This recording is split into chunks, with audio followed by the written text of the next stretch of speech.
Hey everyone, this is Peter 24/7 from Project Ghost with another WarDragons diary. So, we are in between events. PvP event has the treasure hunt phase has started. So, I gotta remember to do my quest, and a new line is up. So, we all knew that Axie was coming out this week. Axie is a solid dragon. I honestly want to keep my Axie at Harbinger because I use Axie during the temple raid. But Axie is a solid dragon for those of you who are looking for an extra line to do. I honestly want to save up for the tower boosts because I want to put a lot more effort into my base. Now the Atlas season has ended. So I'm just going to open up Atlas here. I'm happy where I stand right now, 723,000. I'll probably have a close to 80,000 by the time this PvP is over. We'll see how far I can push. I don't want to use any bullhorns or diamonds during the weekend, but we'll see how far I can get. I've got 5 days. So with the new season coming out, everything is closed down, as you can see here. Atlas season coming soon. We're expecting Thursday night or Friday morning for that to open up. They did announce that Thursday they would be taking Atlas down for maintenance. And I did receive one question in yesterday's vlog that I would like to answer today. What is the best way to get glory on my trapper? Trappers are the most difficult to get glory on, especially for the smaller players. So this is what fuels a lot of people to do glory swaps.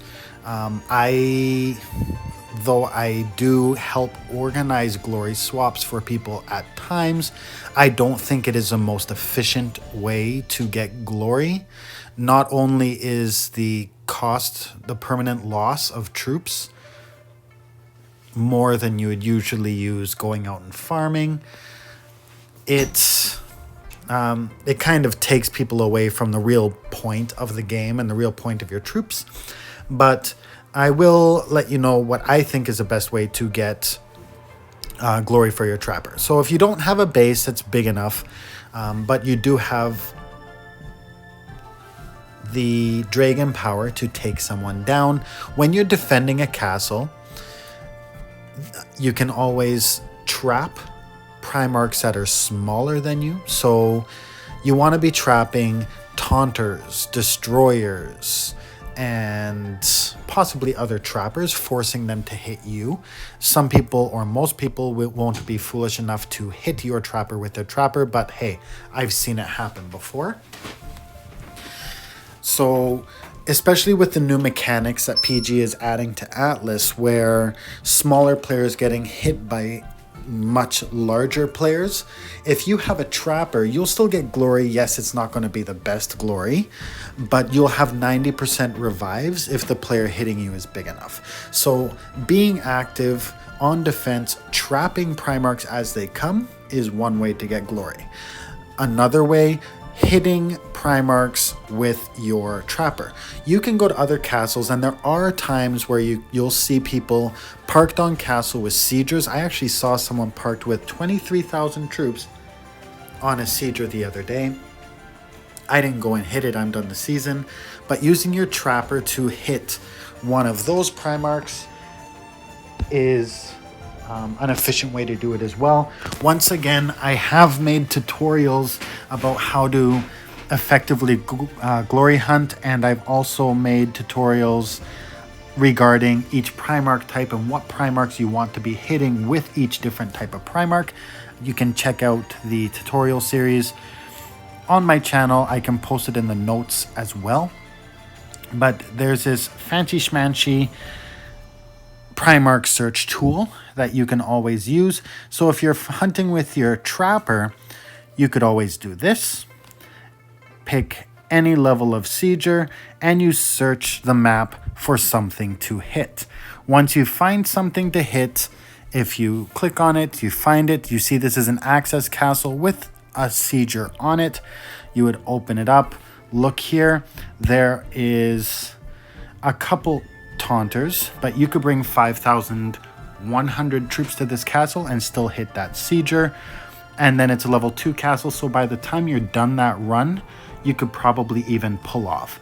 Now, the good thing about hitting with your trapper, if there's multiple taunters at this castle, but if there's only one taunter, by the time you can trap that taunter, hit your target, and then pull off.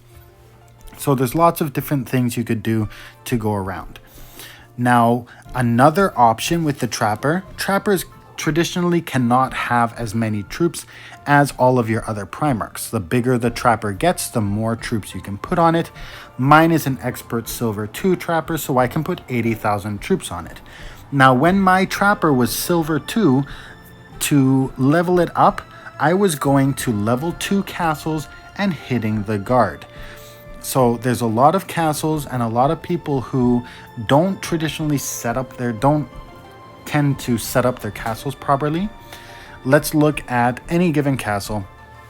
This is obviously going to give me very poor glory. It's only 50%, but we're looking at the setup as an example for everyone. So as you can see here, there's 10,000. This would be a perfect castle to come and farm for your trapper, by the way. You bring 2 people, you trap the 2 bigger taunters, and each of you hit one of the siegers. And hey, that's free glory if you're low enough to hit someone that size. But if you look at hitting the guard, you need to clear, you need to have more troops than the top 3 Primarchs there. So you see here 10,000, 8,000, and 8,000 essentially, which is a total of 26,000. Now, if you had 27,000 troops on your trapper, you could hit the guard directly. Now, look at the guard's defense. So the guard's defense is 252. Now, let's look at my trapper. Oink. There we go. So my trapper has an attack of 265. The Atlas boosts have stopped. So right now, my trapper's weaker. You want to get, like we talked about yesterday, the first thing you want to get is the Primarch boosts. I always start with the trapper, then get the taunter, then the destroyer. And I get those 3 first as a priority. Then I move on to the gear or the rider, whatever, floats my fancy. But the trapper, if you're hitting level 2 guard and you're going in with enough people, using the trapper, if you have enough troops to get over those first 3 Primarchs, hitting the guard is a good way to get glory. Now, a lot of people will do guard swaps or whatnot, but you don't even have to wait for that time. If you're hitting an enemy, as you can see here, 252 is a defense. Now, if your attack is a bit lower than that, that's okay. If you have 145, a lot of people max out their other Primarchs first, and the trappers are always left at like bronze and silver 1, and they don't really understand the importance of a trapper. There is no more efficient Primarch to protecting your castles than a maxed expert trapper. If someone's coming in to conquer your castle and you park 3 level 25 silver 2 trappers with 80,000 troops on them, even if they are 5-flaming your Primarch, they are losing close to equivalent what they're killing. So it is decent, and it's a lot better to defend your castles with trappers than it is anything else. So it gives you more options. So finding a castle that is a little weaker on the defensive side. So this is a perfect example. 11,000, 18, 19,000 troops, and you can hit the guard. So if you get 6 people on your team together, everyone puts 20,000 troops on their trapper, you wave the guard, you'll pop the castle being able to pull off with your loaded trappers, and you will also get the glory for your Primarch. So what are we looking at when you are looking for glory? Whether it be your trapper, whether it be your taunter, whether it be whatever you're using, Please note that Primarchs have the fort boost on them. So my Trappers, since I'm on my castle, has a boost to its attack. So you can actually go to the fort and it will actually show you fort combat bonus is 120. The math is 20 additional points to your attack power and defense power for every fort level that you have. So if you have a level 3 fort, it's 100, it's 60. If it's a level 6 fort, it's 120. If it's a level 4 fort, as you can see here, it is going to be 180. So when you're attacking a castle, they have that boost. So to show you how that works, mine is currently 265, and we have this level 2 that I'm actually going to park on and show you in a second. But if you go to details, Primarchs, click the tab down, you'll see the defensive power is 252. So my Primarch, which is currently 265, looks appealing now, but once I get to the castle, watch this. Boink.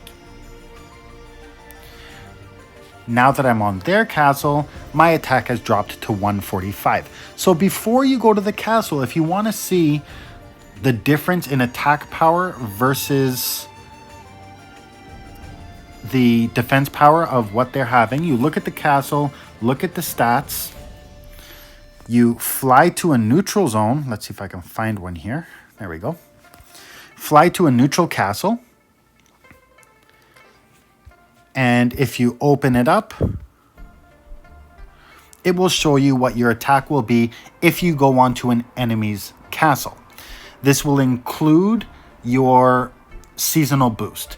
If you open up the Primarch tree, it will show you the attack, but this number will not include the seasonal boost. The seasonal boost that you get, and I encourage everybody to get the Primarch boosts at the beginning of the season, that will show if you open up, if you click on your Primarch while you're on a castle, any castle for that matter, it will show you your true attack power. So once again, before I go to the castle, I come to the safe zone, I check my attack power, and I compare it to the castle that I'm going to be hitting. So a level 2 castle, the Trapper is a lot lower in defense. Sorry, in attack. So it's got 252 here, and I'll be hitting with 145. Now, granted, I'll have the boost, so I'll probably be at about 190. Still lower than the defense here, but that's okay. It is not that often that you can actually hit other Primarchs with your Trapper. If you're on a level 4 castle or level 3 castle with the boost you get from the castle, yes, you have more options. You can hit Taunters, you can hit Destroyers, depending on the level of the Primarchs that are there. But the number you want to be looking at is the defense number, the little number beside the shield. So the fort, which I'm looking at, is 252. With my 145 on this castle, that's actually not bad. If you are a bit over half or about half of what the defensive power is, if you 5-flame it, you'll still be getting decent glory. Not the best, you'll still take a hit, you'll still take a hit and lose troops, but it is probably the easiest way to level up your Trapper, hitting level 2 castle guard when it gives you 100%. So these people give me 56%, I wouldn't go and hit them with my Trapper. If I'm going to hit them at all, I'm going to use a strong Primarch to reduce the amount of troops that I lose, because I'm probably not going to get much glory anyways. If I were to go and pop this castle, it probably wouldn't be for the glory, it'd be probably to prove a point or something like that. But on any given day, I wouldn't hit anyone that size unless I had a reason to do so.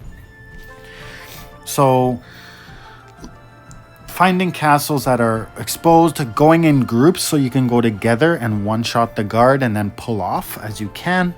That is probably the easiest way to level it up unless you're doing a guard swap, etc. If you are doing a guard swap, you can bring siegers to drop that defense power of the fort. you can drop that down just by bringing siegers to the battle as well. With the sieger on the castle gives the debuff. So if we look at this is also in the Primarch tutorials I did, but it has the fort debuff. So just parking my sieger on that castle, even with 1 troop now, they changed it. It used to be 20,000. Now it's 1 troop and up. I could just park this sieger there and it will debuff the castle, so it's easier for you to hit it with the bonuses.